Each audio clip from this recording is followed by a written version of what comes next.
नमस्कार साथियों, मेरा नाम है आर.के. सिंह। संस्कृति आईएएस यूट्यूब चैनल पर आप सभी का स्वागत है। आज के एपिसोड में हम जिस टॉपिक की चर्चा करने वाले हैं, ये कोर्ट से जुड़ा हुआ एक महत्वपूर्ण फैसला आया है। और ये जो फैसला है, दुष्कर्म की शिकार जो नाबालिग है उसको 24 हफ्ते में गर्भपात की इजाज़त कोर्ट के द्वारा दी गई है। तो इसी प्रकरण की आज हम चर्चा करने वाले हैं कि आखिर कोर्ट ने किस संदर्भ में ये पीड़िता को इसके संदर्भ में गर्भपात की इजाज़त दी है। आखिर मामला क्या है, मामले को पूरा जानेंगे समझेंगे।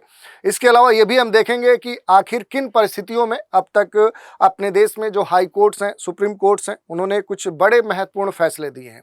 इसके अलावा अपने देश में क्या दुष्कर्म जो रेप है उसके संदर्भ में जो एबार्शन है, या सामान्य अगर हम गर्भपात की बात करें तो उसके संदर्भ में क्या कोई नियम कानून कोई प्रावधान अपने देश में बना हुआ है। अगर बना हुआ है तो वो क्या कहता है और क्या आने वाले समय में उसके जो प्रभाव हैं वो किस स्तर पे बदलते हुए दिख रहे हैं, और उन परिस्थितियों में क्या इनमें कोई बड़े स्तर के हाल में बदलाव हुए हैं। तो उन बदलावों पर भी डिटेल से चर्चा करने वाले। चलिए चर्चा को स्टार्ट करते हैं। इससे पहले कुछ महत्वपूर्ण सूचना है।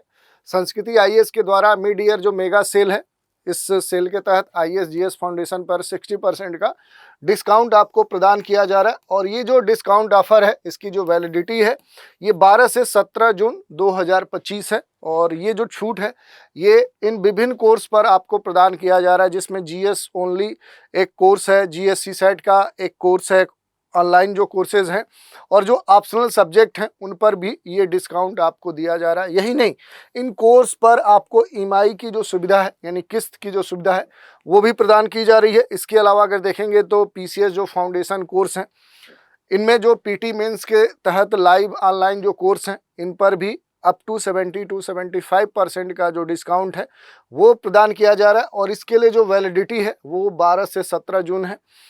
यूपीपीसीएस के जो कोर्स हैं उन पर 70% का डिस्काउंट दिया जा रहा है, बीपीएससी के कोर्स पर 75%, एमपीपीएससी और आरएस पर भी 75% का डिस्काउंट दिया जा रहा है। इसके अलावा 71वीं जो बीपीएससी पीटी एग्ज़ाम है उसके लिए टारगेट बैच संस्कृति के द्वारा संचालित किया जा रहा है, और इसके लिए नामांकन प्रारंभ हो चुका है। 70 दिवसीय ये कार्यक्रम है, जिसके तहत प्रीलिम्स जो टेस्ट सीरीज है वो पूरी तरह से निःशुल्क आपको प्रदान की जा रही है। इसके की फीचर्स जो हैं, डेली 2 कक्षाएं आपको प्रदान की जाएंगी। प्रत्येक रविवार को करंट अफेयर्स की क्लास कराई जाएगी। प्रत्येक विषय के जो पीडीएफ क्लास नोट्स हैं वो भी प्रोवाइड किए जाएंगे। रेगुलर सेक्शनल जो टेस्ट हैं वो भी आपको प्राप्त हो सकते हैं।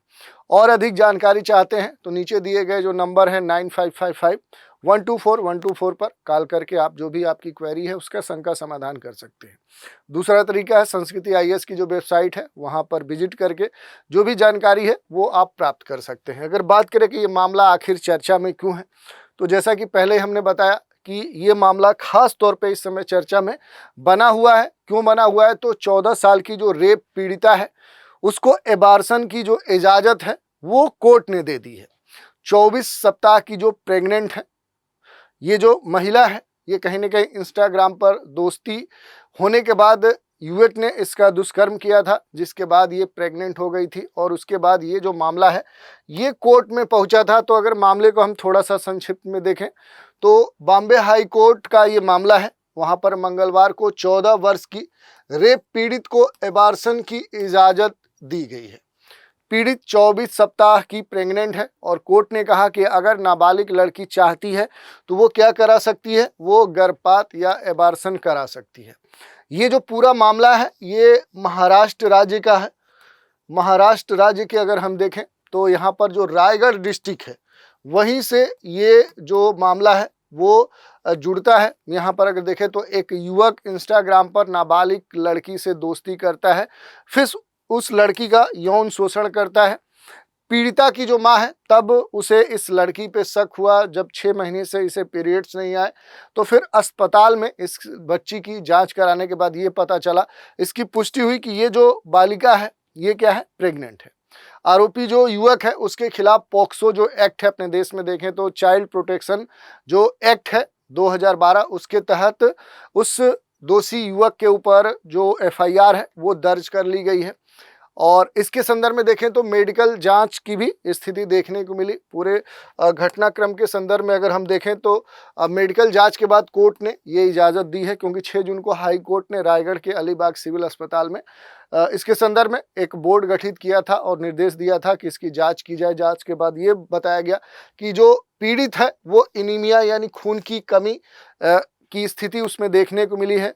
हीमोग्लोबिन का जो स्तर है वो कहीं ना कहीं ठीक करना होगा। और इसके बाद देखें तो दोबारा जब सुनवाई हुई तो बोर्ड ने कोर्ट को ये बताया कि अब लड़की सर्जरी के लिए पूरी तरह से फिट है, साथ ही भविष्य में उसकी जो प्रजनन क्षमता है उसके ऊपर भी कोई प्रभाव नहीं पड़ेगा।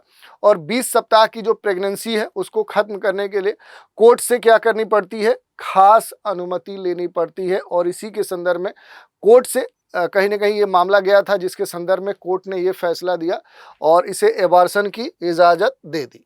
इसके अलावा अगर बात करें तो गर्भपात पर हाई कोर्ट और सुप्रीम कोर्ट के कुछ बड़े फैसलों की, जैसे उन बड़े फैसलों में देखें तो गुजरात हाई कोर्ट का एक बड़ा ही महत्वपूर्ण फैसला है, जिसमें 13 साल की एक रेप पीड़ित को गर्भपात की इजाज़त दी गई थी। 1 महीना पहले ही देखें तो गुजरात हाई कोर्ट ने 33 हफ्ते की गर्भवती 13 साल की जो दुष्कर्म पीड़ित नाबालिग है उसको गर्भपात कराने की मंजूरी दी थी। कोर्ट ने ये कहा था कि अबॉर्शन चीफ मेडिकल ऑफिसर की देखरेख में ये पूरा प्रक्रिया की जाएगी और 33 हफ्ते की जो गर्भवती नाबालिग है उसको गर्भपात की मंजूरी देना संभवतः देश का पहला मामला है। और जब कोर्ट ने गर्भावस्था के सबसे ज़्यादा हफ्तों में गर्भपात की अनुमति दी है। ऐसे ही अगर दिल्ली हाई कोर्ट का एक मामला है, जो 27 हफ्ते के प्रेग्नेंट महिला को एबॉर्शन की इजाज़त नहीं दी। दिल्ली हाई कोर्ट ने 7 मई 2024 को 20 वर्ष की अविवाहित महिला की एबॉर्शन की मांग वाली जो याचिका है वो खारिज कर दी।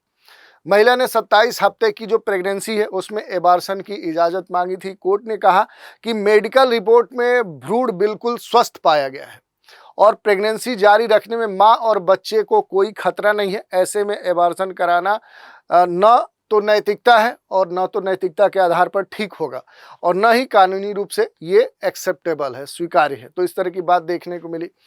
सुप्रीम कोर्ट के संदर्भ में देखें तो 32 सप्ताह के भ्रूण के गर्भपात की अनुमति दी थी। इससे पहले एक मामला आया था, सुप्रीम कोर्ट ने गर्भावस्था के सबसे ज़्यादा हफ्ते के गर्भपात की जो अनुमति है वो वर्ष 2017 में दी थी। सुप्रीम कोर्ट ने मुंबई में एक 32 सप्ताह की रेप पीड़ित के गर्भपात की अनुमति दी थी और ये नाबालिग के साथ उसके पिता के किसी परिचित ने बलात्कार किया था। इसके अलावा सुप्रीम कोर्ट ने 2024 में भी एक 14 वर्ष की लड़की को 30 सप्ताह के गर्भावस्था के गर्भपात की अनुमति दी थी। तो इस तरह की जो बातें हैं अपने देश में देखें तो कोर्ट के कुछ बड़े जो फैसले हैं वो इस तरह के एबॉर्शन के मामले में देखने को मिले हैं। अब बात करें अपने देश में जो गर्भपात है इसका कानून क्या कहता है, ये एक महत्वपूर्ण मुद्दा है। कानूनी तौर पे देखें तो कुछ महत्वपूर्ण स्थितियां हैं, परिस्थितियां हैं जिसमें अबॉर्शन कराया जा सकता है। वो कौन सी स्थितियां हैं तो देखिए, अगर प्रेगनेंसी जो गर्भावस्था है इसकी वजह से महिला की जान जाने का अगर खतरा है तो इस स्थिति में एबॉर्शन कराया जा सकता है। दूसरी परिस्थिति क्या है कि आशंका हो कि बच्चा विकलांग पैदा हो सकता है, उसमें कोई बड़े स्तर का विकार अगर डिसऑर्डर देखने को मिल रहा है तो ये स्थिति हो सकती है। तीसरी स्थिति है कि महिला मानसिक या शारीरिक तौर पे अगर कैपेबल नहीं है बच्चे को पैदा करने के लिए, अगर कोई और अहम परिस्थिति गंभीर समस्या है तो फिर क्या एबॉर्शन कराया जा सकता है। इसके अलावा महिला अगर रेप की वजह से प्रेग्नेंट हो जाए, अगर बलात्कार किसी के साथ किसी महिला के साथ होता है और उस बलात्कार के कारण वो महिला प्रेग्नेंट हो जाती है तो फिर क्या है कि इस स्थिति में भी गर्भपात कराया जा सकता है। और एक और स्थिति है कि अगर माइनर यानी कि जो नाबालिग लड़की है और वो प्रेग्नेंट हो जाती है तो ये कुछ परिस्थितियां हैं जिनमें एबॉर्शन कराने की कहीं ना कहीं अनुमति दी जाती है। और मेडिकल जो टर्मिनेशन ऑफ जो प्रेगनेंसी है जिसे MTP कहते हैं, ये हमारे देश में महत्वपूर्ण कानून है कहीं ना कहीं देखें तो गर्भपात के संदर्भ में। और ये जो अधिनियम है इस अधिनियम के तहत किसी भी विवाहित महिला, बलात्कार जो पीड़ित है, विकलांग जो महिला है, नाबालिग जो लड़की है, उसको 24 सप्ताह तक जो स्थिति है उसमें गर्भपात की अनुमति है। यदि गर्भ 24 सप्ताह से अधिक का हो तो फिर गर्भपात के लिए मेडिकल बोर्ड की सलाह पर ही न्यायालय से अनुमति लेनी होती है। वर्ष 2020-21 में बड़े स्तर पे जो भी मेडिकल टर्मिनेशन जो ऑफ प्रेगनेंसी ये एक्ट है, इसमें बड़े स्तर के बदलाव किए गए हैं और इसी के संदर्भ में अगर हम देखें तो भारत में जो गर्भपात कानून है वो वर्तमान में लागू है। तो थोड़ा सा हम डिटेल से बात कर लेते हैं कि आखिर भारत में जो भी गर्भपात कानून है आखिर वो है क्या, क्योंकि मेडिकल जो टर्मिनेशन ऑफ जो प्रेगनेंसी है, ये जो MTP एक्ट है, ये सबसे महत्वपूर्ण है। तो इसके कुछ महत्वपूर्ण जो प्रावधान है उन पर हम बात करेंगे। भारत में गर्भपात संबंधी जो भी कानून है मुख्य रूप से भारतीय दंड संहिता की धारा 312, 316 और गर्भ का चिकित्सकीय जो समापन अधिनियम 1971 है उसके प्रावधानों के द्वारा ये सुनिश्चित किए जाते हैं। MTP जो अधिनियम है 1971 का, कुछ उसके अनुमेय के आधार पर ये निर्धारित किए जाते हैं जिनके तहत किसी भी कोई महिला है उसकी जो गर्भावस्था है उसकी चिकित्सकीय समापन कराया जा सकता है और गर्भपात के विरुद्ध कानून में एक कुछ जो अपवाद है वो भी उत्पन्न ये करता है। तो थोड़ा सा डिटेल में हम बात करेंगे इसके बारे में, क्योंकि मार्च 2021 का जो समय था, वर्ष 2021, ये इसके संदर्भ में महत्वपूर्ण है क्योंकि अपने देश के संसद में MTP जो अधिनियम 1971 है उसमें बड़े स्तर का क्या किया गया, संशोधन किया गया और इसके लिए जो भी गर्भावस्था है उसकी जो चिकित्सकीय समापन जो संशोधन अधिनियम 2021 है वो क्या कर दिया गया, वो पारित कर दिया गया। तो ये जो एक्ट है इसमें इसके जो महत्वपूर्ण जो प्रावधान थे उसमें बड़े स्तर के बदलाव भी किए गए। MTP जो संशोधन अधिनियम 2021 है इसमें व्यापक बदलाव और सार्वभौमिक जो पहुंच है वो सुनिश्चित करने के लिए जो भी चिकित्सकीय और जो भी मानवीय और सामाजिक आधार है उस पर सुरक्षित और कानूनी जो भी गर्भपात है उसकी जो सेवाएं हैं उन तक जो पहुंच है उसका विस्तार किया गया है। और अपने देश में देखें तो वर्तमान में जो MTP संशोधन अधिनियम 2021 है ये सितंबर 2021 में क्या है, ये लागू है। तो इस तरह से देखें तो सितंबर से ही MTP जो संशोधन अधिनियम है वो क्या किया गया है, वो लागू किया गया है। थोड़ा सा देखते हैं ये जो मेडिकल देख सकते हैं जो टर्मिनेशन प्रेगनेंसी जो एक्ट है 2021, इसके जो प्रावधान है वो क्या कहते हैं, क्योंकि ये सबसे महत्वपूर्ण हो जाते हैं। तो देखिए गर्भाधारण जो अवधि है उसमें वृद्धि के संदर्भ में कहा गया है कि जो संशोधित अधिनियम है इसमें एक पंजीकृत जो चिकित्सक है उसकी सलाह पर गर्भपात कराए जाने वाले गर्भाधारण की जो अधिकतम गर्भावधि जो सीमा है उसको 12 सप्ताह से बढ़ाकर 20 सप्ताह कर दिया गया है और जिन गर्भाधारण को 2 चिकित्सकों की सलाह पर निरस्त किया जा सकता है उनके लिए ये सीमा बढ़ाकर 24 सप्ताह कर दी गई। तो एक कुछ महत्वपूर्ण क्लाज है। इसके अलावा इससे पहले अगर देखें तो गर्भावस्था की जो अवधि है वो 20 सप्ताह से अधिक थी और कोई महिला गर्भपात कराना चाहती थी तो उसे संबंधित उच्च न्यायालय या सर्वोच्च न्यायालय में रिट याचिका दायर करनी होती थी। इसके अलावा देखें तो जो भी ट्रेडिशनल मैरिज है, जो पारंपरिक विवाह है, उसके बाहर जो गर्भाधारण है उसकी मान्यता के संदर्भ में कहा गया है कि जो संशोधन है उसमें गर्भवती जो भी विवाहित महिला है उसकी परिभाषा को गर्भवती महिला से बदलकर उसके पति से बदलकर या उसके साथी से कर दिया गया। तो ये एक बड़ा बदलाव देखने को मिला है। गर्भ निरोधक जो विधि है, उपकरण है, उसकी विफलता के कारण जो गर्भपात है उसके संदर्भ में जो नया कानून है वो ये कहता है कि एक अन्य प्रशंसनीय जो संशोधन है उसके तहत गर्भ निरोधकों की विफलता के कारण होने वाले जो अवांछित गर्भधारण है उनको भी गर्भपात का आधार बनाया गया। एक बड़ा बदलाव देख सकते हैं जिसमें अगर कोई भी इस तरह के जो भी निरोधक या इस तरह की जो दवाएं जिनका इस्तेमाल करते हैं कि गर्भ न ठहरे, अगर वो फेल्योर हो जाते हैं तो उन स्थितियों में जो गर्भ है, गर्भपात की जो स्थिति है उसके लिए परमिशन मिल सकती है। मूल रूप से जो MTP अधिनियम है इसके तहत जो भी गर्भपात है वो केवल तभी हो सकता था जब ये साबित हो जाए कि गर्भवती जो महिला है उसको गंभीर खतरा है या गंभीर शारीरिक मानसिक कोई असामान्यता या उसे खतरा महसूस हो रहा है।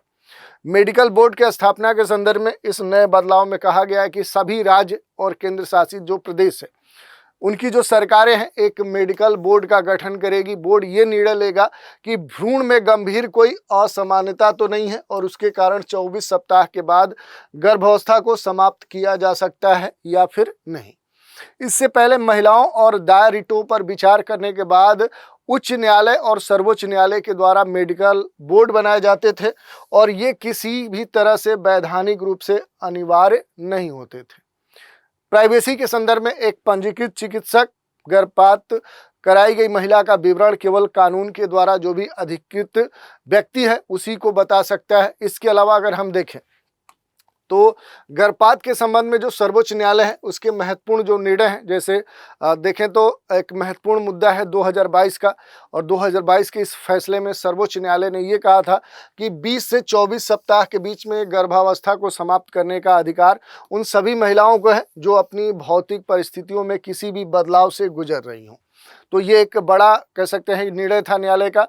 न्यायालय ने यह भी कहा कि केवल महिला को ही अपने शरीर पर अधिकार है तथा गर्भपात कराने या न कराने का जो निर्णय है वो अंतिम जो निर्णय करता है वो खुद महिला ही। इसके अलावा देखें तो एक महत्वपूर्ण मुद्दा है कि भारतीय कानून के तहत जो भ्रूण है उसके अधिकार का जो मुद्दा है वो भारतीय संविधान के तहत भ्रूण का जो अधिकार है उस पर कोई स्पष्ट व्याख्या नहीं मिलती है, क्योंकि इसके संदर्भ में कोई ऐसी क्लैरिटी अपने संविधान में नहीं है। और भ्रूण के पास का जो अधिकार है ये केवल हित, जैसा कि 2009 में सुप्रीम कोर्ट के फैसले में कहा गया, और ये अभी भी अस्पष्ट है। 2016 में बॉम्बे उच्च न्यायालय ने अंतर्राष्ट्रीय मानवाधिकार जो कानून है उसके आधार पर कुछ महत्वपूर्ण निर्णय दिया था कि भ्रूण को जन्म तक कोई अधिकार नहीं है, इसीलिए भारतीय कानून के तहत जो भ्रूण है उसके अधिकार को स्पष्ट करने की तत्काल आवश्यकता है। तो इस तरह के जो मुद्दे हैं वो गंभीर मुद्दे हैं। आने वाले समय में इस पर भी हो सकता है कि हमारी संसद या जो हमारा न्यायालय है वो कुछ महत्वपूर्ण इस पर डिसीजन दे सकता है। तो इस तरह से आज के एपिसोड में हमने बात कर ली जो कोर्ट के द्वारा एक बड़ा ही महत्वपूर्ण जो फैसला एबॉर्शन के संदर्भ में एक कह सकते हैं कि यौन पीड़ित नाबालिग के संदर्भ में दी गई है, तो उसी की हमने चर्चा की। और इसी से जुड़े हुए जो अपने देश में एमटीपी एक्ट है और उसमें जो बड़े स्तर के बदलाव 2021 में किए गए थे, सितंबर 2021 से ये जो भी एमटीपी एक्ट है उसके जो नए प्रावधान हैं वो अपने देश में लागू हैं, तो उनकी चर्चा आज के एपिसोड में हमने की। तो आज के एपिसोड में इतना ही। आप सभी हमारे साथ बने रहें, इसके लिए धन्यवाद।